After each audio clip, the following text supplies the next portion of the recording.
Peace be with all of you. You may be saying, this is a Lent to remember, or not to remember. Regardless, we're people of hope, and we believe ever so strongly that God is present to us in all of our experiences. When God is present, God's grace is there. When grace is there, so is our growth in holiness. Sometimes it's helpful to remember when we go through these experiences in life. It's helpful for us to remember the giants of our faith. I think of some of the more recently canonized saints of our church and the lesson that they give us in this very time. First of all, St. Teresa of Calcutta. If we find it difficult to experience God's presence now, remember that she was deprived of an experience of God, even God's love, for most of her life.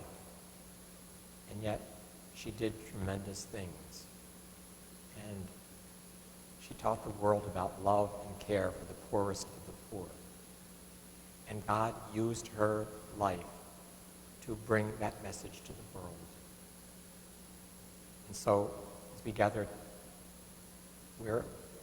to celebrate this Lent, let us always be mindful of God's holy presence.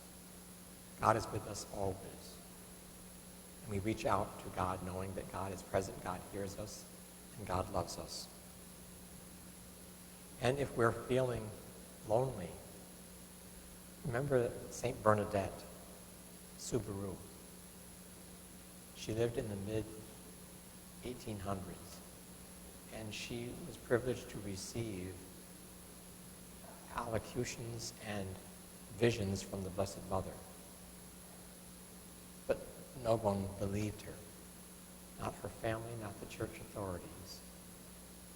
They roundly ridiculed her. Can you imagine what a lonely feeling that must have been for her? Not to have people believe her, and yet she knew that she was communicating exactly what the Blessed Mother asked her to do. And so we can remember St. Bernadette, the loneliness that she experienced. And then if we're still feeling anxious about everything that's going on, remember the words of Padre Pio, St. Pio, recently canonized. He would say, pray, hope, and don't worry. That's a great advice for all of us. And if we find it difficult not to worry, remember that we don't come to peace unless we strive to practice peace every day in our life. We know that God's grace has come to us in so many different kinds of ways.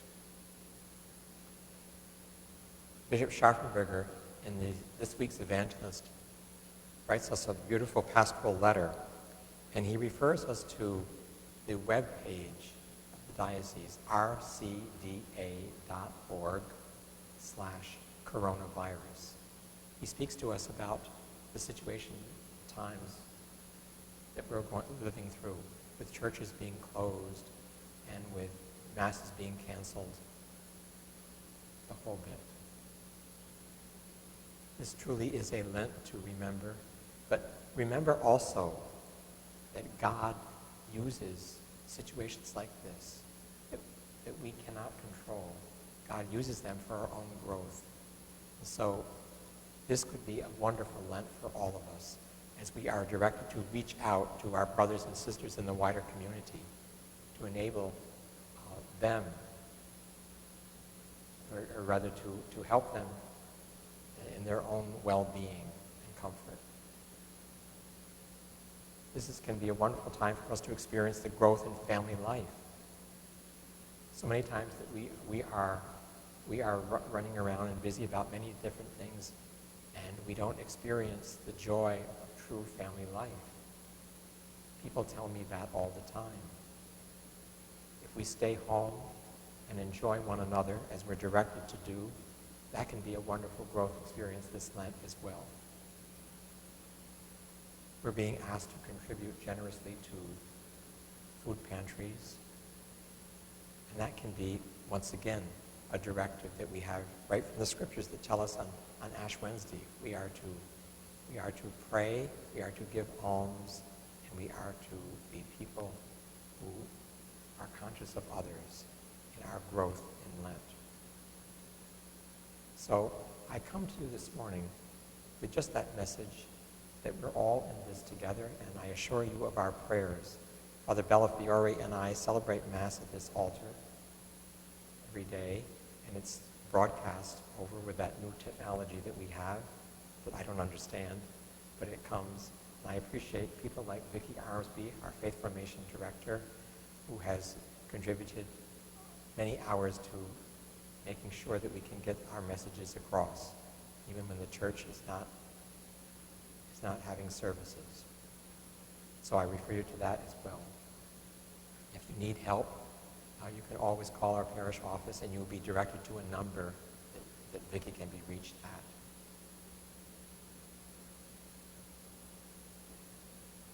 I come to you today with this message, hopefully something in the way that President Roosevelt spoke to the people of our country during the war. He gave people tremendous hope and confidence because they knew that he was with them, supporting them. And I want you to experience that too, that Father Bellafiore and I are with you, praying for you, praying with you, and doing anything that we can to support you at this time. So please be assured of our presence, our love, and our continued pastoral care for all of you.